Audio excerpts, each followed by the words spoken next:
तो दोस्तों, क्या आपने कभी सोचा है भारत दुश्मन देश की बैलिस्टिक मिसाइल ये उड़ने से पहले ही हम इसको मार गिराए। सुनने में बहुत ही ज्यादा अनरियलिस्टिक सा लग रहा है, लेकिन भारत ने एक ऐसा प्लान किया है अंडर सुदर्शन चक्र प्रोग्राम कि ये पूरी तरह से पॉसिबल हो सकता है। और हमने अब रशियन कंपनियों के साथ हाथ मिला लिया। आखिरकार क्या है पूरी बात, मैं आपको आगे इस वीडियो में बताऊंगा। डीआरडीओ ने तो एक बहुत ही कमाल का प्रोजेक्ट यहाँ पर निकाल दिया है। इन्होंने अब डिसाइड किया है कि हम बनाएंगे अब 5.5 जनरेशन एमका का MK2 वर्जन। अब ये जो MK2 वर्जन होगा ना, पूरी तरह से ऑटोनमस होगा। ये S-400 एयर डिफेंस सिस्टम को पेनिट्रेट भी कर सकता है और दुश्मन देश के सारे टारगेट्स को मार गिरा के खुद आ भी सकता है अपने आप से विदाउट एनी ह्यूमन इंटरवेंशन। बहुत ही ज्यादा कमाल की टेक्नोलॉजी है। इंडियन आर्मी ने अब ऐसे 30 indigenous passive surveillance suit and detection system का ऑर्डर दे दिया है कि इतने ज़्यादा खतरनाक है कि ये सिग्नल छोड़ते ही नहीं है और दुश्मन को तो पता भी नहीं चलेगा कि भारत ने इनको पहले ही पकड़ लिया है और तुरंत हम इनको मार गिरा सकते हैं। बहुत ही कमाल की ये भी टेक्नोलॉजी है। LCH प्रचंड। अब ऑफकोर्स ये नाम से काफ़ी प्रचंड है, लेकिन एक्चुअल में अब ये प्रचंड बनने जा रहे हैं और अमेरिका के जो अपाचे है इसको बहुत ज़्यादा टक्कर देंगे, क्योंकि इसमें कमाल का ATGM वेपन सिस्टम और एक MUM टेक्नोलॉजी डाली जा रही है। अब ये क्या है MUM टेक्नोलॉजी, मैं आपको आगे इस वीडियो में बताऊंगा। और फाइनली जानेंगे ये कैसे भारत ने अस्त्र माइक्रोवेव का एक नया version plank based AAAU unit तैयार कर दिया है, जो कि बहुत ही ज़्यादा सस्ता हमको पड़ेगा। धड़ाधड़ यहाँ पर मैन्युफैक्चरिंग इसकी भी हम कर सकते हैं। सो काफ़ी इंटरेस्टिंग आज की सीरीज होगी, इसलिए प्लीज़ आप एंड तक देखिएगा।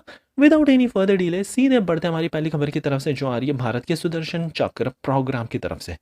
यहाँ पर अब मैं आपको बता दूं कि जब दुश्मन देश अपनी बैलिस्टिक मिसाइल लॉन्च करता है, फिर इसके लॉन्च होने के बाद ये आसमान में बहुत ऊपर तक जाती है और फिर ये नीचे आती है at a supersonic hypersonic speed से। और उस टाइम पे इसको मार गिराना काफ़ी हद तक थोड़ा लगभग इम्पॉसिबल सही हो जाता है, लेकिन भारत के पास कुछ टेक्नोलॉजी है जो ये काम कर सकती है। लेकिन क्या हो अगर मैं आपको बोलूं कि इसके टेक ऑफ होने से पहले ही हम इसको तुरंत शूट डाउन कर दे। जी हाँ, आपने बिल्कुल ठीक सुना है। दरअसल हमारी डिफेंस फोर्सेस इसरो के साथ मिलकर एक सुदर्शन चक्र प्रोग्राम स्पेस में भी लॉन्च करना चाहती हैं। अब ये एक डिफेंस मिसाइल शील्ड होगी नेक्स्ट जनरेशन कैपेबिलिटी के साथ। यहाँ पर कई तमाम network of satellite, multiple domain intelligence, surveillance, reconnaissance, ये सब एक साथ हम इंटीग्रेट कर देंगे। और हमारा जो long range surface to air missile system है, जिसकी रेंज 150, 250 और 350, 450 किलोमीटर तक जाती है, तो इसके साथ कॉम्प्लीमेंट करेगा हमारा ये स्पेस में बेस्ड पूरा एयर डिफेंस सिस्टम। अब एक बार अगर भारत ने ये बना लिया ना, हम अमेरिका, रशिया और चाइना के बाद चौथी पूरी दुनिया में कंट्री बन सकते हैं जिसके पास ऐसा धांसू पूरा सिस्टम है। अब इसका क्या फ़ायदा मैं आपको बताता हूँ। भारत प्लान कर रहा है कि ऐसी कई तमाम सैटेलाइट्स हम डिप्लॉय कर देंगे। फिर जैसे ही दुश्मन देश वर्ल्ड की one of the deadliest ballistic missile को लॉन्च करता है ना, तो इसका लॉन्च हम पहले से डिटेक्ट कर लेंगे और तभी जाकर स्पेस से सीधा सैटेलाइट से एक मिसाइल निकलेगी और इसको डिस्ट्रॉय कर देगी। अनलाइक जब ये पूरी तरह से टेक ऑफ कर जाए, फिर से ये एटमॉस्फेयर में एंटर होता है, तो उस टाइम पे मार गिराना और जब भी इसके फ्रैगमेंट्स निकलते हैं, ये बहुत ज़्यादा चैलेंजिंग होता है। लेकिन भारत ने इसका भी सॉल्यूशन निकाल लिया है। सो अगर भारत ने ये सुदर्शन चक्र प्रोजेक्ट के अंतर्गत ये स्पेस वर्जन बना लिया ना, high speed kill vehicles, space based sensor tracking और integrated ground and sea based missile defence system का एसेट पूरा अच्छे से हमने इंटीग्रेट कर दिया, हमारे पास एक अनबीटेबल सुरक्षा कवच तैयार हो जाएगा। और इस काम के लिए अब भारत ने रशियन फर्म्स को अप्रोच भी किया है। हम यहाँ पर अब रशिया की काफ़ी इनोवेटिव स्पेस वेंचर्स के साथ कोलैबोरेट करेंगे और यहाँ पर देखेंगे कि कैसे इनकी एक्सपर्टीज़ के साथ हम हमारे इस पूरे सिस्टम को अंजाम दे सकते हैं। हमारी अगली खबर डीआरडीओ के पूरी तरह से अनमैन्ड फाइटर जेट प्रोग्राम की तरफ से आ रही है। अब यहाँ पर भारत एमका पर तो काम कर रहा है, लेकिन डीआरडीओ एमका MK2 पर ऑलरेडी काम शुरू कर चुकी है और ये पूरी तरह से AI पावर्ड ऑटो पायलट वाला सिस्टम होगा, जिसे ई पायलट वर्जन भी हम कह रहे हैं। बहुत ही ज़्यादा सोफिस्टिकेटेड प्लेटफॉर्म है जो पूरी तरह से ऑटोनोमसली टेक ऑफ, लैंडिंग और कॉम्बैट मिशंस ये अंजाम दे सकता है।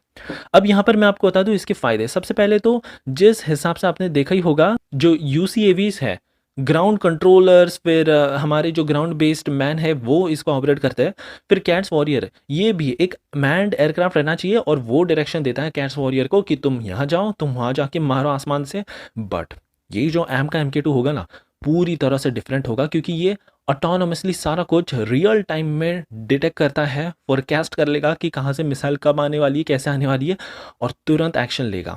यहाँ पर स्विफ्ट टेक्नोलॉजी का भारत ने अभी रिसेंटली डेमोन्स्ट्रेशन भी किया। That means stealth wing flying test bed, और ये पूरी तरह से हमारे futuristic unmanned fighter jet aircraft को कॉम्प्लीमेंट भी करेगा। इसके अलावा अब यहाँ पर भारत ने डिसाइड किया है कि अस्त्र MK2 जिसकी रेंज 200 किलोमीटर्स की है, फिर air to surface BrahMos NG, फिर कई तमाम हाई वैल्यू टारगेट्स को ये इजीली डिस्ट्रॉय कर सकता है।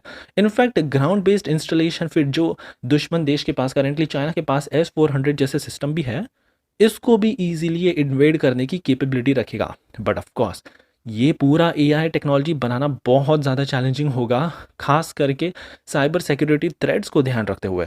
एडवांस ऑटोनॉमी, पायलटलेस ऑपरेशन, ये सारा कुछ करने के लिए हमने टारगेट रखा है कि 2035 तक हम ये सारा कुछ AI टेक्नोलॉजी बनाकर तैयार कर सकते हैं, और 2027 में जब हमारा ये प्रोटोटाइप पहला लॉन्च होगा MK1 का, फिर इसके बाद ही हम AI टेक्नोलॉजीज में डालना स्टार्ट कर देंगे और टेस्ट करेंगे कि कैसे हम इसको और भी ज़्यादा खतरनाक और स्केलेबल टेक्नोलॉजी बना सकते हैं। सो ये ऑफकोर्स भारत का फ्यूचरिस्टिक फाइटर जेट होने वाला है। अमेरिका के पास अभी तक ऐसा कुछ तैयार नहीं है।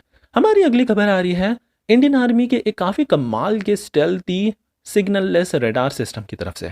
हम बात कर रहे हैं कि ऐसे passive surveillance suit and detection system की जो सिग्नल छोड़ते ही नहीं है, और ये पूरी तरह से पैसिव टेक्नोलॉजी पर आधारित है। यहाँ पर रिमोट रिसीविंग स्टेशन और एक master receiver and control station रहता है। पूरे तरह से काफ़ी कॉम्प्रिहेंसिव सर्विलियंस कवरेज ये करता है, और दुश्मन के चाहे कुछ भी हो, यहाँ पर UAV से लेके फिर fighter jets, in fact stealthy fighter jets को भी डिटेक्ट करने की कैपेबिलिटी रख लेगा। हम इनको डिटेक्ट कर ले और इनको पता भी नहीं चलेगा, और भारत पे तुरंत अपनी मिसाइल छोड़कर इनको सरप्राइज करके इनको मार गिरा सकते हैं। ऐसी कैपेबिलिटी ये जल्द ही रडार हमको देने वाला है। अब इतना खतरनाक ये रडार है, तो इसलिए भारत ने डिसाइड किया है कि हम 30 ऐसे पैसिव सर्विलियंस रडार्स को प्रोक्योर करना स्टार्ट करेंगे। एक कंडीशन हमने डाली है, जो भी कंपनी को सिलेक्ट किया जाएगा 50% इंडिजिनस कंटेंट इनको डालना ही पड़ेगा, तभी जाकर ये इसमें भाग ले सकते हैं, अदरवाइज नहीं। सो वाकई में अब काफ़ी कमाल का ये पूरा रडार सिस्टम है। हमारी अगली खबर LCH प्रचंड की तरफ से आ रही है। अब एक्चुअल में ये बहुत ज़्यादा प्रचंड बनने वाला है दो टेक्नोलॉजी के चलते। सबसे पहले तो हमने डिसाइड किया है कि ATGM वेपन सिस्टम सारे हेलीकॉप्टर्स में हम डाल देंगे अगले 2 साल के भीतर। ये मैंने आपको पहले भी बताया था, लेकिन जो दूसरा टेक्नोलॉजी है ना, वो बहुत ज़्यादा न्यू है, और ये है MUM concept, that means manned unmanned teeming concept. अब हमारा जो LCH प्रचंड है, इनके साथ हम 2-3 कैट्स वॉरियर छोड़ देंगे और लाइटरिंग म्यूनिशंस भी छोड़ देंगे। मान लीजिए अगर हमने पहले से ही मिसाइल छोड़ने का काम कर दिया, फिर ये मिसाइल अपने टारगेट को ढूंढेगी और तब जाकर मार गिराएगी, तो सोचो कितना ज़्यादा टाइम हमारे हेलीकॉप्टर ऑपरेटर का बच सकता है इससे, और टारगेट डिटेक्शन तो बहुत एडवांस में ही हम कर सकते हैं। तो ये टेक्नोलॉजी हमें मिल जाती है बिकॉज ऑफ लॉइटरिंग म्यूनिशन। हमारे हेलीकॉप्टर्स पहले ये फायर कर देंगे, फिर ये लॉइटरिंग म्यूनिशन मंडराते रहेंगे, और फिर तुरंत मिसाइल की स्पीड से जाकर जैसे इनको टारगेट दिखेगा तुरंत इस पर बरस पड़ेंगे। और इससे बताया जा रहा है कि सिचुएशनल अवेयरनेस हमारे सारे अटैक हेलीकॉप्टर्स की बहुत ही ज़्यादा कमाल की, अनमैच्ड हो जाएगी। सो ये थी हमारी कमाल की न्यूज़ सीरीज। आई होप आपको आज की सीरीज पसंद आई हो, और एज यूजुअल प्लीज़ एक लाइक करना मत भूलेगा, आप कैसे कमाल का सपोर्ट दिखाने के लिए।